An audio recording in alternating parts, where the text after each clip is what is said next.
We know that ICE is coming once again in force to cities across the country.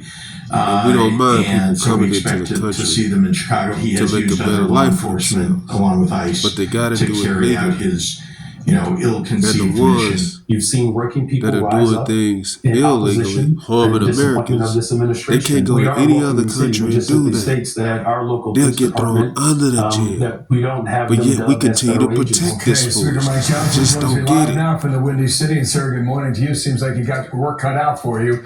Tell us, first of all, why you're in Chicago on this mission.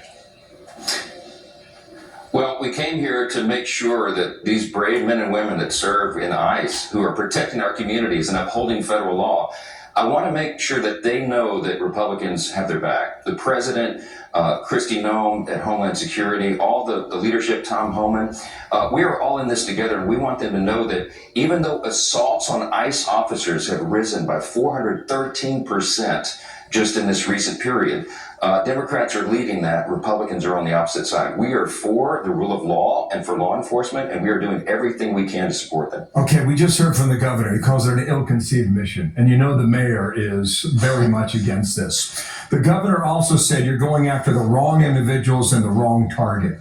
Is Chicago the next flashpoint after Los Angeles? Well, I tell you what, they've got a very difficult job here in this deep blue territory with a mayor who is on the wrong side of the law. And they're doing everything they can. It's a patriotic duty. They're understaffed. They're overwhelmed with the workload. They're trying to go after the dangerous, criminal, illegal aliens that are in the country harming American citizens. The mayor of Chicago thinks that is an ill-conceived mission. What is he talking about? It's madness. They have to do the job, and they need to do it better. We're working on the One Big Beautiful Bill to allow them the resources that are desperately needed. I mean, they are doing the job. The border is secured. We are locked down. We're not allowing illegals into the country anymore.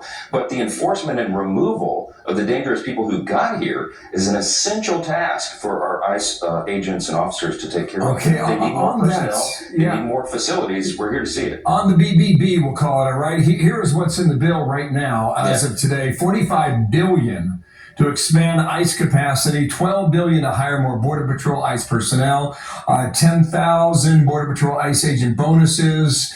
You got $1.2 billion for more immigration judges, and on it goes. Other items in this bill have been debated publicly. I haven't heard a lot of public debate on this particular part of the bill. Does that suggest that this is solid? And if it is, how does immigration change in America once this bill is passed? I think those provisions are solid. I can tell you that every Republican in Congress, in the House and Senate, are completely supportive of this idea that we've got to get more resources. This was the number one issue in the election in 2024 in the fall. Largely, President Trump was elected, got the record number, 77 million popular votes, because people believed in his ability and his determination to solve this problem, this illegal immigration crisis that we've had. And so they need the resources now to do it. Tom Homan said as recently as yesterday, he was in the media saying that yesterday 95 people were detained who came across the border. That's the lowest number crossing the border in history ever recorded. And every single one of them are being held and will be sent home, right? But you need the resources to continue that. Tom Homan said, we have to pass the One Big Beautiful Bill so that they have all of those funds that you just listed and the other resources they need. Included in that, by the way, is $10,000 bonus for the people on the front lines here. They need it. I did mention that. I didn't mean to interrupt you. I'm short on time, and I know your time is precious also. The president wants this by July 4th. Some are suggesting maybe August. Either way, it looks like a long, hot summer on this. Another topic quickly with the war in Iran and Israel. Tom Massie is a Republican from Kentucky. He has joined several Democrats saying this is not our war. Even if it were, Congress must decide such matters according to our Constitution. Should we get further involved today? Thomas Massie is on the wrong side of this, and I think that's very clear. We are in a defensive posture right now. The president is making the right decisions. Why? Because, Bill, we have to protect U.S. assets and obviously our personnel. We got 40,000 U.S. service members stationed in the region over there. That is what the president is doing. He's fully within his authority to act in that manner, and that is what the commander-in-chief is supposed to do. We have to stand by our ally Israel. They're our closest ally and friend, the only stable democracy in the region, and we have to make sure sure that they can do the job they need to do to protect their citizenry.